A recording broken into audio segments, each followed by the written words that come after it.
नमस्कार दोस्तों। आज का टॉपिक है इंडियन हिस्ट्री यानी भारतीय इतिहास।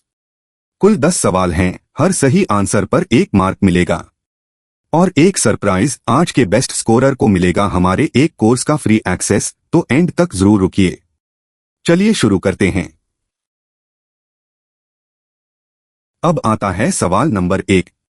अशोक के धम्म की मुख्य विशेषता थी कि अब देखिए चारों ऑप्शंस। ऑप्शन ए, किसी विशिष्ट देवता की पूजा अनिवार्य करता था। ऑप्शन बी, प्रतिदिन पशुबलि अनिवार्य करता था। ऑप्शन सी, किसी देवता की पूजा या यज्ञबलि अनिवार्य नहीं करता था, नैतिक आचरण और सामंजस्य पर बल देता था।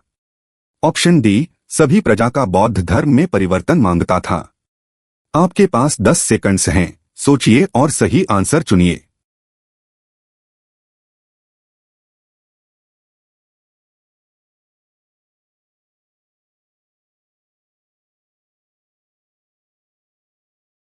तो इसका करेक्ट आंसर है ऑप्शन सी, यानी किसी देवता की पूजा या यज्ञबलि अनिवार्य नहीं करता था, नैतिक आचरण और सामंजस्य पर बल देता था। अब इसे समझते हैं। स्पष्ट कहती है, अशोक का धम्म किसी देवता की पूजा या यज्ञबलि से जुड़ा नहीं था। बुद्ध की शिक्षाओं से प्रेरित होकर अशोक ने प्रजा को नैतिक आचरण, दासों सेवकों के प्रति दयालुता और धर्मों के बीच सद्भाव की शिक्षा दी। तो याद रखिए ये पॉइंट। सवाल नंबर 2 ध्यान से सुनिए। मुगलकालीन पश्चिमी भारत के अनेक ग्रामीण समुदायों में विवाह प्रथाएं शामिल थीं। अब देखिए चारों ऑप्शंस। ऑप्शन ए, केवल वधूपक्ष द्वारा दहेज का भुगतान। ऑप्शन बी, वरमूल्य दहेज के बजाय और विधवा एवं विधित्यक्ता स्त्रियों का पुनर्विवाह वैध। ऑप्शन सी, विधवा पुनर्विवाह पर कठोर प्रतिबंध। ऑप्शन डी, परिवार की मुखिया स्त्री होती थी। आपके पास 10 सेकंड्स हैं, सोचिए और सही आंसर चुनिए।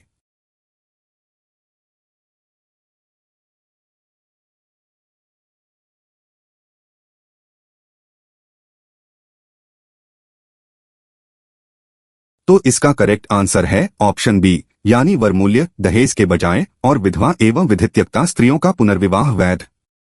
अब इसे समझते हैं। बताती है कि अनेक ग्रामीण समुदायों में विवाह में वरमूल्य दहेज के बजाय वधूपक्ष को दिया जाता था और विधवा एवं विधित्यक्ता दोनों स्त्रियों का पुनर्विवाह वैध माना जाता था, यद्यपि परिवार पुरुष प्रधान बने रहे। तो याद रखिए ये पॉइंट। अगला सवाल नंबर 3। प्लासी के युद्ध में कंपनी की निर्णायक विजय का मुख्य कारण क्या था? अब देखिए चारों ऑप्शंस। ऑप्शन ए, ब्रिटिश सेनाओं की संख्यागत श्रेष्ठता।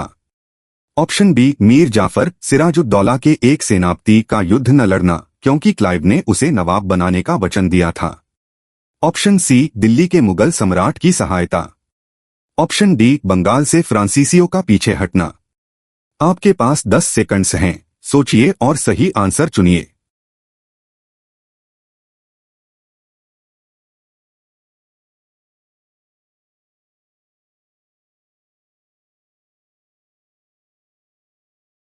तो इसका करेक्ट आंसर है ऑप्शन बी, यानी मीर जाफर सिराजुद्दौला के एक सेनापति का युद्ध न लड़ना क्योंकि क्लाइव ने उसे नवाब बनाने का वचन दिया था। अब इसे समझते हैं। बताती है, मीर जाफर सिराजुद्दौला के सेनापतियों में से एक के नेतृत्व वाली सेनाएं युद्ध में नहीं लड़ी। क्लाइव ने उसे सिराजुद्दौला को कुचलने के बाद नवाब बनाने का वचन देकर उसका समर्थन प्राप्त कर लिया था। प्लासी 1757 कंपनी की भारत में पहली बड़ी विजय बना। तो याद रखिए ये पॉइंट। देखिए सवाल नंबर 4। स्थायी बंदोबस्त परमानेंट सेटलमेंट बंगाल से आगे शायद ही कभी विस्तारित हुआ, क्योंकि अब देखिए चारों ऑप्शंस। ऑप्शन ए, इसमें भूमि सर्वेक्षण की आवश्यकता नहीं थी।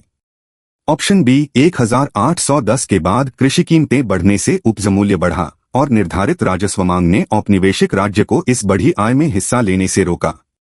ऑप्शन सी, बंगाल के जमींदारों ने विस्तार का विरोध किया। ऑप्शन डी, भारतीय शासकों ने वीटो किया। आपके पास 10 सेकंड्स हैं, सोचिए और सही आंसर चुनिए। और हाँ, अब तक आपने कितने आउट ऑफ 4 सही किए कमेंट सेक्शन में जरूर बताइए।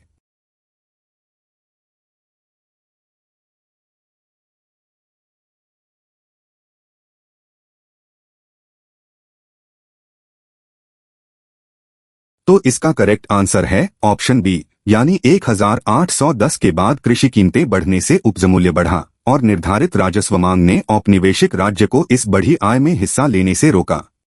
अब इसे समझते हैं। 1810 के बाद कृषि कीमतें बढ़ने से बंगाल के जमींदारों की आय बढ़ी, लेकिन स्थायी बंदोबस्त में राजस्व नियत होने के कारण औपनिवेशिक राज्य इस लाभ में भाग नहीं ले सकता था। इसलिए वित्त बढ़ाने को इच्छुक अंग्रेजों ने स्थायी बंदोबस्त बंगाल के बाहर विस्तारित नहीं किया। तो याद रखिए ये पॉइंट। चलिए सवाल नंबर 5 देखते हैं। 1948 में स्थापित अखिल भारतीय कुटीर उद्योग बोर्ड ने किसकी स्थापना की सिफारिश की? अब देखिए चारों ऑप्शंस। ऑप्शन ए, केंद्र में बड़े पैमाने के कारखानों। ऑप्शन बी, कुटीर उद्योग उत्पादों के विपणन हेतु केंद्र और राज्यों में एम्पोरिया। ऑप्शन सी, सभी महानगरों में सॉफ्टवेयर पार्क। ऑप्शन डी, निजीकृत हथकरघा खुदरा श्रृंखलाएं। आपके पास 10 सेकंड्स हैं, सोचिए और सही आंसर चुनिए।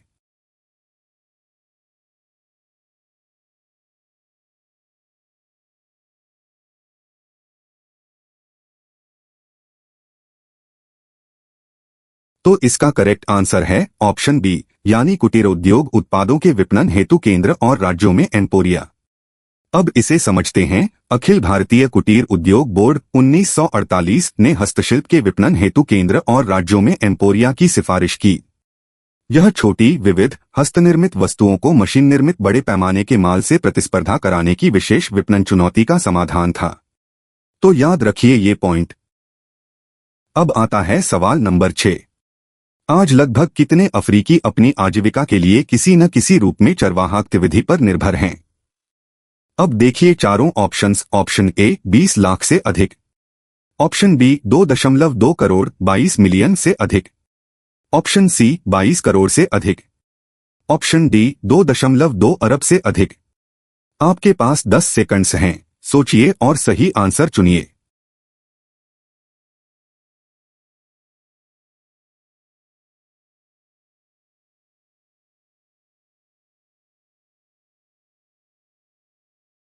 तो इसका करेक्ट आंसर है ऑप्शन बी, यानी 2.2 करोड़ 22 मिलियन से अधिक।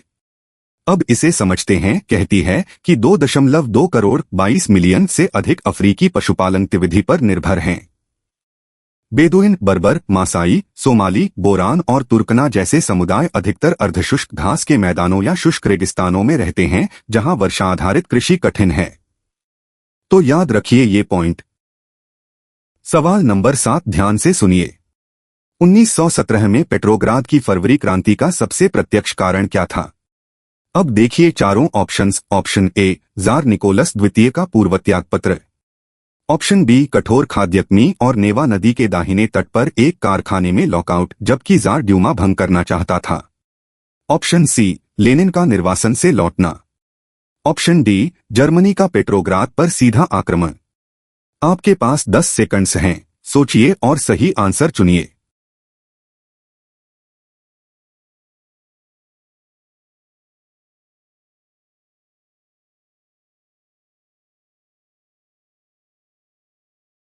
तो इसका करेक्ट आंसर है ऑप्शन बी, यानी कठोर खाद्यकमी और नेवा नदी के दाहिने तट पर एक कारखाने में लॉकआउट जबकि जार ड्यूमा भंग करना चाहता था।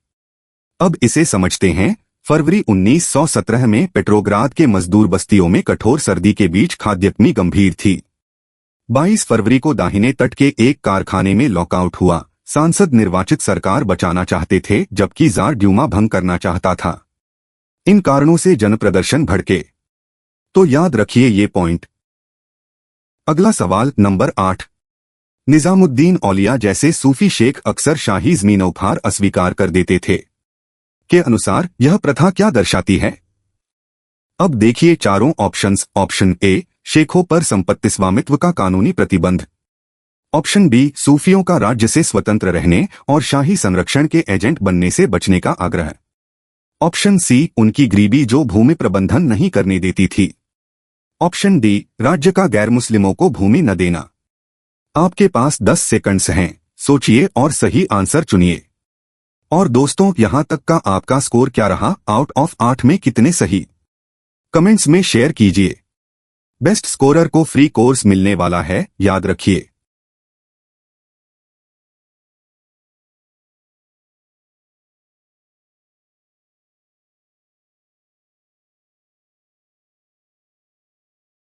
तो इसका करेक्ट आंसर है ऑप्शन बी, यानी सूफियों का राज्य से स्वतंत्र रहने और शाही संरक्षण के एजेंट बनने से बचने का आग्रह।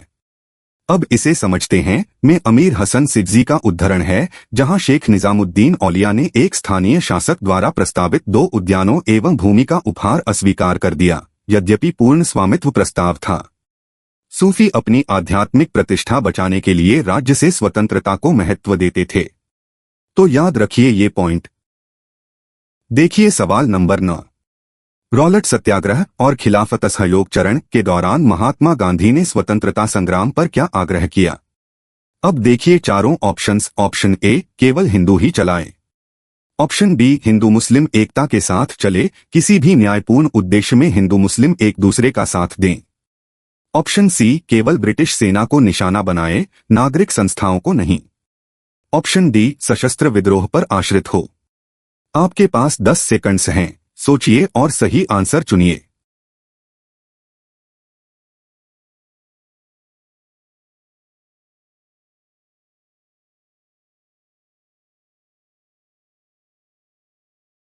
तो इसका करेक्ट आंसर है ऑप्शन बी, यानी हिंदू मुस्लिम एकता के साथ चले, किसी भी न्यायपूर्ण उद्देश्य में हिंदू मुस्लिम एक दूसरे का साथ दें। अब इसे समझते हैं। कहती है, रॉलेट सत्याग्रह में सहभागियों ने हिंदू मुस्लिम एकता सुनिश्चित करने का प्रयास किया। महात्मा गांधी, जो भारत को सभी लोगों की भूमि मानते थे, चाहते थे कि किसी भी न्यायपूर्ण उद्देश्य में हिंदू मुस्लिम एक दूसरे का साथ दें। 1920 का खिलाफत मुद्दा ऐसा ही एक उद्देश्य था। तो याद रखिए ये पॉइंट। चलिए सवाल नंबर 10 देखते हैं। ऐतिहासिक स्रोत के रूप में हस्तलिखित ग्रंथों मैन्युस्क्रिप्ट्स की महत्वपूर्ण सीमाएं हैं, क्योंकि अब देखिए चारों ऑप्शंस। ऑप्शन ए, वे बड़े पैमाने पर मुद्रित होते थे और अनूठेपन की कमी रखते हैं। ऑप्शन बी, मुद्रण के अभाव में लेखक उन्हें हाथ से नकल करते थे, जिससे विविधताएं बनती और पढ़ना कठिन होता। ऑप्शन सी, वे सदैव केवल एक भाषा में लिखे जाते थे। ऑप्शन डी, वे केवल मंदिरों में रखे जाते थे, अभिलेखागार में कभी नहीं। आपके पास 10 सेकंड्स हैं, सोचिए और सही आंसर चुनिए।